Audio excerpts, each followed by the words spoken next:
I think the one team that most people were interested to see where the committee was going to rank them was Indiana. And Indiana comes in at number 10, just ahead of Boise State and right behind SMU and Tennessee and Georgia and Miami. Miami gets a big benefit of the doubt from the committee, by the way. The committee liking them a lot more than the AP, more than a lot of people, I think. I think that Miami is a bit overrated here from the committee. Now, you can argue with that. Sure, I'm sure that there are arguments because they do have Cam Ward and they do have a couple of nice wins, in particular after Florida picked up that win against Ole Miss. That win in the Swamp to begin the season looks a lot better for Miami, in particular after this last weekend. So I understand that.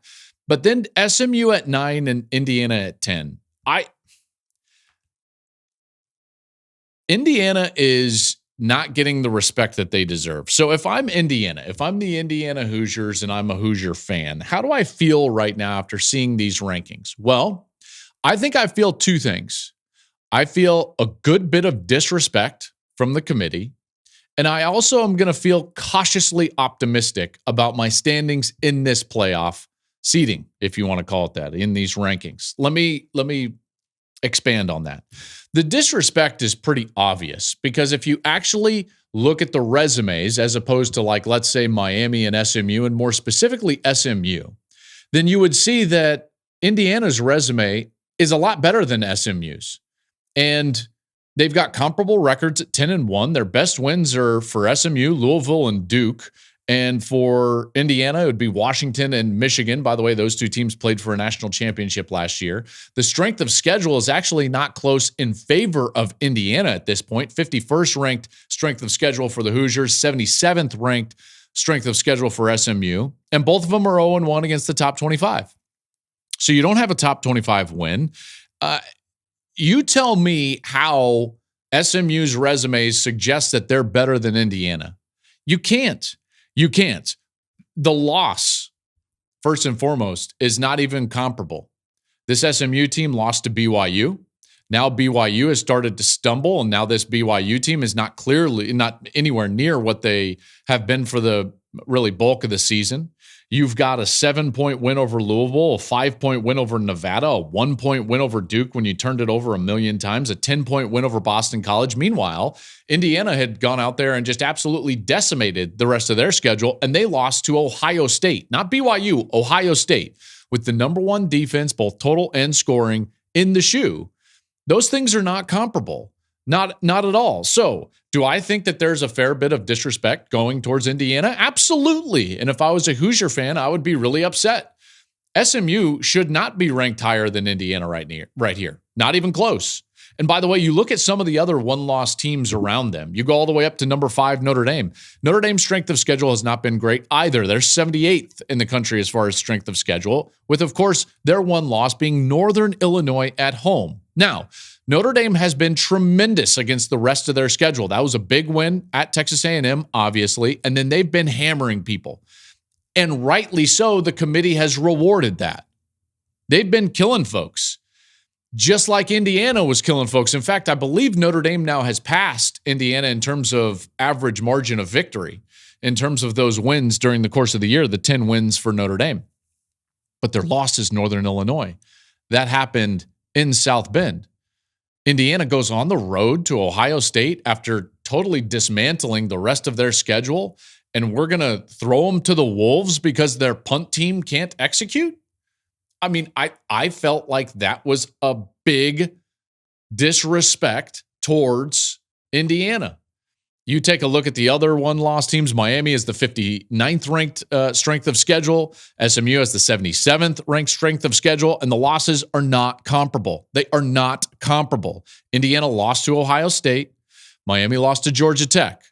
Indiana lost to Ohio State. SMU lost to BYU. Indiana lost to Ohio State. Notre Dame lost to Northern Illinois. One of these is not like the other. And so the committee needs to revisit that. And the reason why I think it might be important is that at the end of it, the ACC championship game loser is likely the team that's going to be right on the bubble. And if that's a team that the committee is telling us right now is better than Indiana, that's a problem. And that's why I'm cautiously optimistic. Indiana is in. They should be higher. They should be higher. If the committee is going to value conference championship game appearances and not devalue teams based on a loss in those games, then Indiana is in a little bit of a gray area at this point. Now, they shouldn't be, because they should be higher. They should be higher than certainly SMU, and that would be the one that I think is the most disrespectful. Do I think that they're safely in? Maybe not safely, but again, I'm cautiously optimistic. You look at what's going on around them from a schedule perspective, and do you see teams jumping them?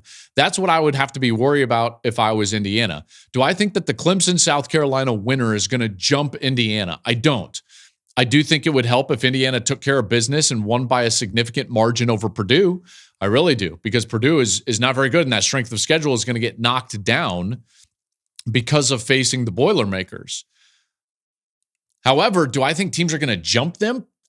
I don't think so. The committee has done stranger things. I think back to the first iteration with that Baylor TCU debacle with Ohio State winning late by a wide margin over Wisconsin in the Big Ten championship game. I would be worried if I was Indiana about the champ loser from the ACC. If you're telling me that they're ahead of them now, and you're not going to devalue based on the loss in a 13th data point, then, I don't know if Indiana is going to pass that team. One thing does look to be pretty clear. Even if Indiana wins against Purdue and they are in the playoff, they're likely, if not assuredly, going on the road. So Indiana, that's how I kind of feel about them. I do think that there's a fair bit of recency bias, by the way, and still brand bias that's hitting the Hoosiers, right? Like, that disrespect is there. It's not that long ago that I saw SMU beat Duke by a point. Miami has like a 1-point win over Cal and a 4-point win over Virginia Tech and a loss to Georgia Tech. Like how is Miami 6? It does not make sense. It just really doesn't. Thank you for watching the Joel Klatt Show YouTube channel. And if you liked this clip, make sure to like it and subscribe to the channel, and you can stay up to date on all of my college football coverage.